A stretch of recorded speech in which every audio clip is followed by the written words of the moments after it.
Hey guys, my name is Haley, and today I'm going to start a reading vlog because I'm trying to get back into the YouTubes. I just pre-filmed a bunch of videos for the month of July, literally yesterday, so I'm trying to keep on the whole actually filming video things, and I wanted to throw a vlog in there. So I do not work this week. It is currently the 4th of July. If this gets posted later this month, mind your business, because I don't know how long I'm going to film this for. Probably depends on how long it's going to be, but I'm in a big reading mood. I just finished reading a bunch of books for Pride Month and then put up my wrap up in which I read all queer books for the entire month, and some of those are rolling over. But I have 3 books I'm currently deciding between. I just read my first book of the month for July, which was Nestlings. I love Nat Cassidy. I will talk about that more in some other video, but I'm going to show you the 3 books I'm choosing between right now, and I think I've already decided which one I'm going to read first, but we'll see if I end up reading all 3 of them. So here we have the options. This is the one I already started. This is, I believe, a romance between Jesus and John. It is known as the I am the disciple whom he loved, which, if you didn't know, John in the Bible is always called the disciple that he loved. I accidentally started reading this, and I'm 25 pages in and already have used that many tabs. So this is probably what I'm going to start with, and you're going to hear me rave about it probably. This is a horror book recommended by a friend of mine that I'm very excited to read. I don't know anything about it besides it's set in the South, and I believe it's a haunted house story, so I'm excited for that. And then I have What the River Knows, which is one of my goals for this year, is to read more of my sprayed edges and like special edition books, and that is one of them that I hauled in the book haul, which should be up by now. We'll see. If not, it's coming soon. And that is just one where my library hold has come in, so I'm gonna read it. And those are the 3 books that I'm planning on reading. If this vlog isn't that long, I might add more. I've been really into the reading vlogs because they're way easier to film and edit, which is why those are the only 2 types of videos I've filmed in the last year. But I figure throwing another one in the mix will be fun. So welcome to yet another reading vlog. Let me know what you're reading in the comments down below. I'm always curious.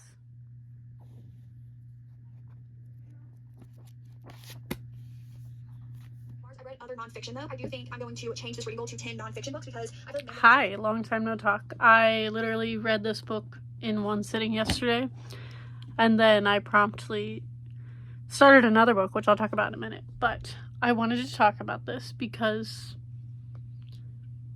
I feel like I've been mentioning lately I have not been annotating books, and then like as soon as I say that, I annotate the shit out of another book.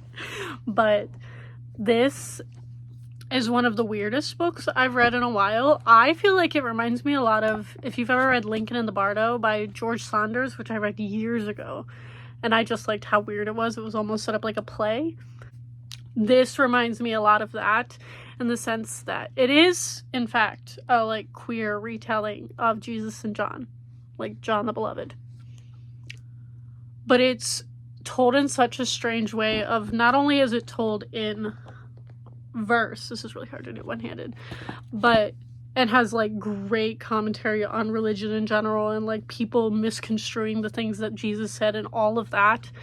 But it's also almost nonsensical in the way that it is not linear. There are portions of this that are also like in the future and like modern day. They do use a lot of modern language, but it's also interspersed with a lot of like Old English and like literal biblical passages. And for reference, the pink is Jesus quotes, the blue is John or anybody else's quotes, and these were all queer or just quotes that like hit me really hard with. And another fun fact, I literally ran out of tabs. It's been so long since I've run out of any of my tabs because, again, have not been annotating. I ran out of them and had to like fast track them from Amazon so I could have more yesterday while I was finishing this. So I know I literally just did favorites of the year so far.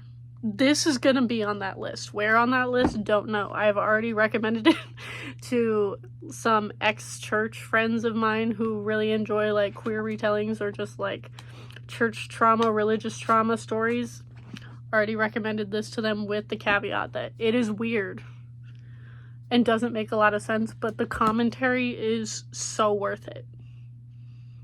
And you'll probably hear me talk a lot more about this throughout the year, so I'm just going to leave it at that. And then after I had emotionally recovered from that book, I ended up picking up an ebook because I've gotten a couple of them in from my holds. So I picked up What the River Knows by Isabel Ibanez.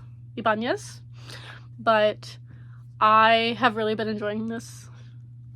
Oh, I could go get my special edition. Hold on. That is good content, right? Use the pretty book for people to look at. Oh, things are falling. That sounds good.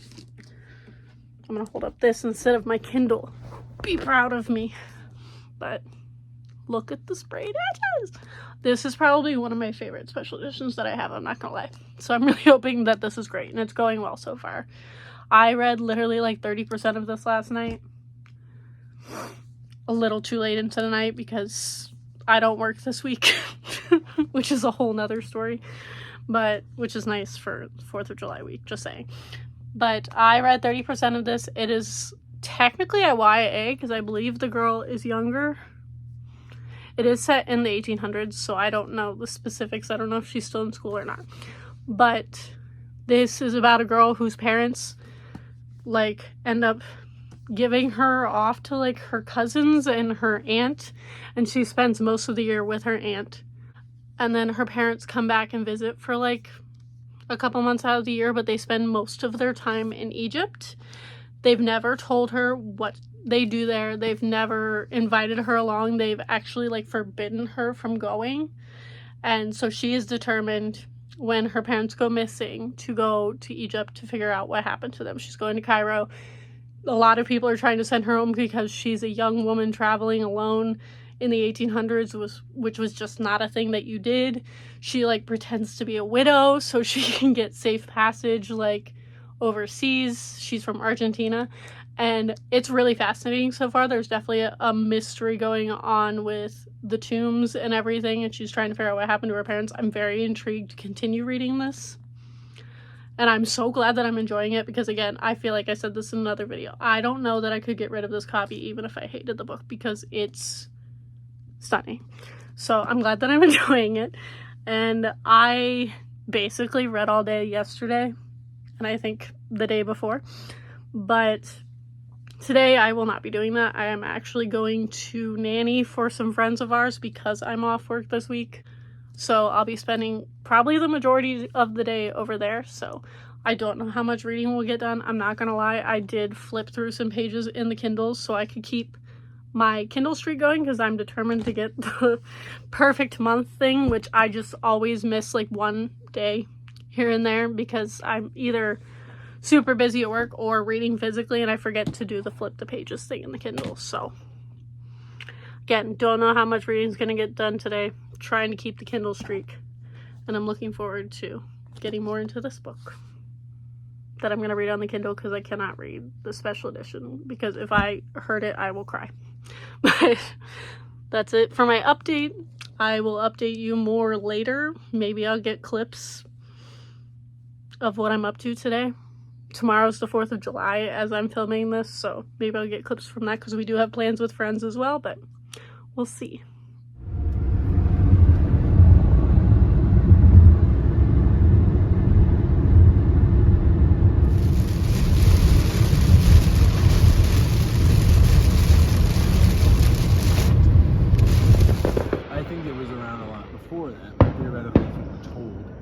So this is honestly also some culture coming together to be a symbol.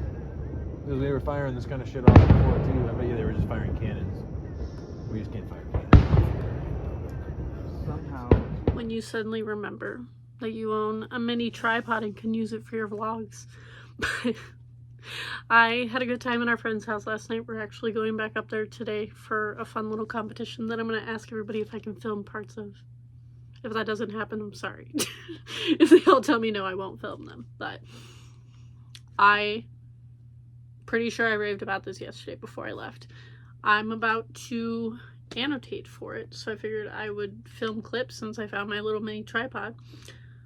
but also maybe read some quotes out of these ones, because if I did all of them, we'll be here all day. But these were like either queer related quotes or just that hits hard as an ex-Christian quotes. So that's what we're about to do.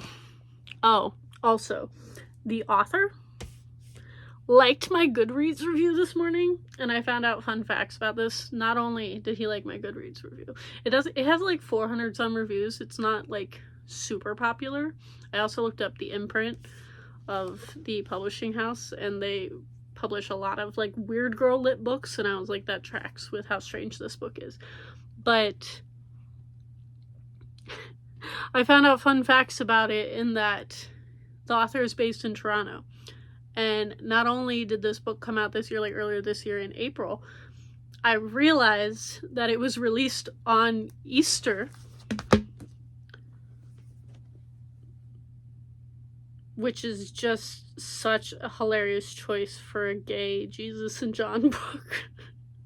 But also at the book launch party, they did a sing-along of Jesus Christ Superstar, like the musical. And I was like, both of those things are my kind of party, and I'm kind of upset that I wasn't invited. So I'm gonna go annotate this now.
Long time no talk. I did not film anything last night because I don't think everybody would have been comfortable being on camera, but I had a blast at our non-traditional 4th of July thing. They did an Iron Chef competition. If I didn't explain it before, I was one of the judges, and it was one of the most entertaining like hangouts I've had in a while.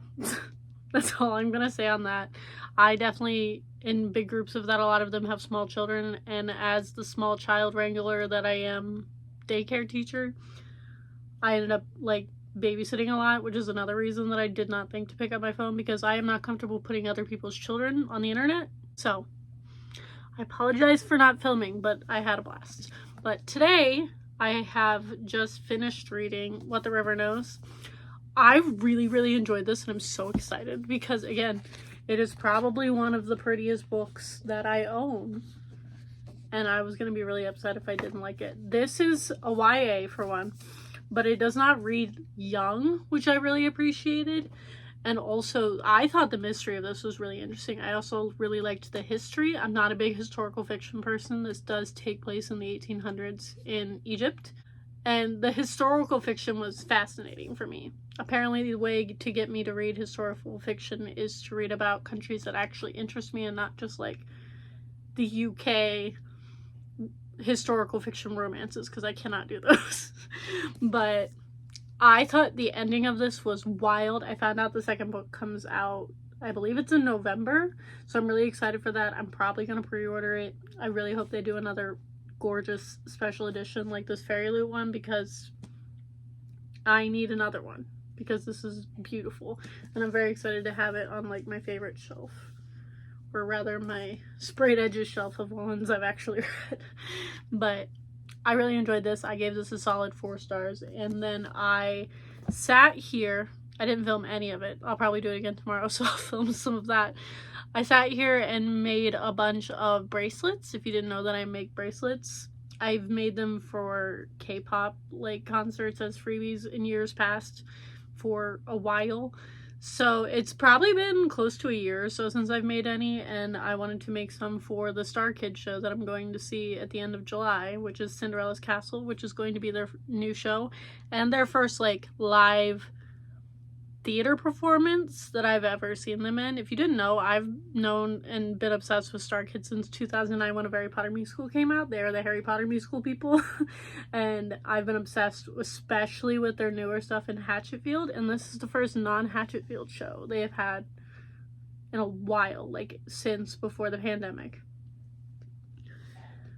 And this will be the first time that I've seen several of the people in this in Star Kid live. Some of them I have seen before because I saw them on the Apocalypse tour when they did like a tour in Ann Arbor, Michigan, where they were banded together at the University of Michigan.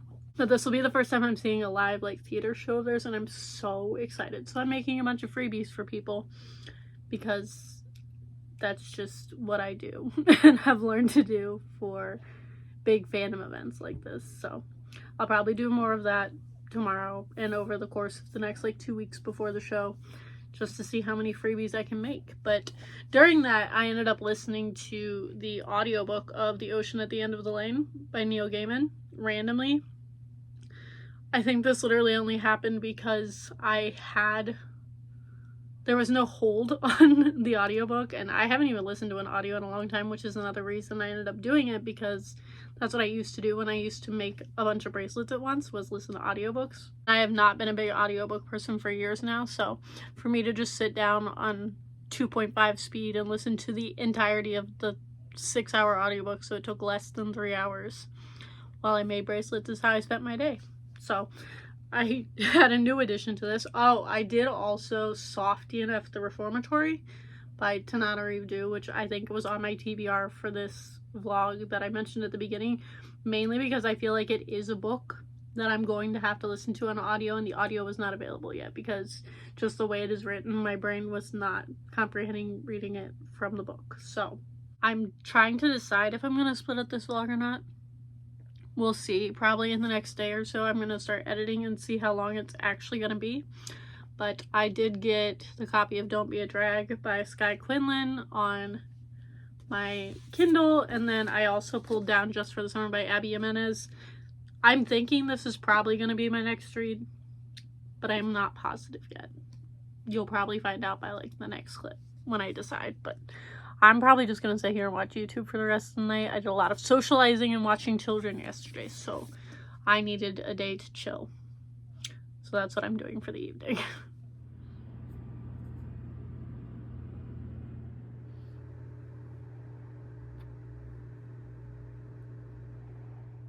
Hi there, long time no talk. I dropped off the face of the earth because I started my period over the weekend and I was dying for like 2 days. So I am here to give you a little bit of an update and then wrap up this vlog, I'm pretty sure is what I'm going to do, and start another one to go up in a couple of weeks. But I think the last thing I mentioned was that I was going to start like 2 other books. I didn't start either of those books, and then I binge read a different book, which has sort of become my new obsession and talking points alongside the Gay Jesus book with people for the last like week or so.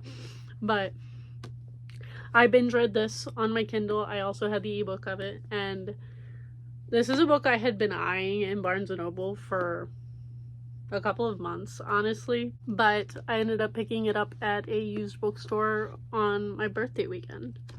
I am always interested in a Bible retelling, as with if we've learned nothing else from this vlog, we learned that.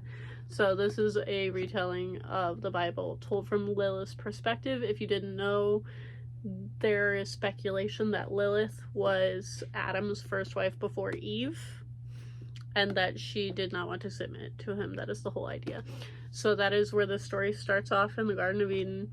Lilith was Adam's first wife. Adam assaults her, and she quite literally like runs away from God in the Garden of Eden and everything. And we just follow Lilith throughout what is mostly the Old Testament and her perspective on all of the events of the Old Testament into modern day. The majority of this takes place in the Old Testament. Like, we follow the flood, we follow a lot of the kings of like Egypt and like that area of the world. Jezebel's a big character in here, and it's just a complete reimagining of a lot of the biblical characters, namely women who we are supposed to hate in the Bible, but told from a feminist perspective of women were supposed to be equal to men, and that God, while he was making the universe, had a partner named Ashura, who was also a god,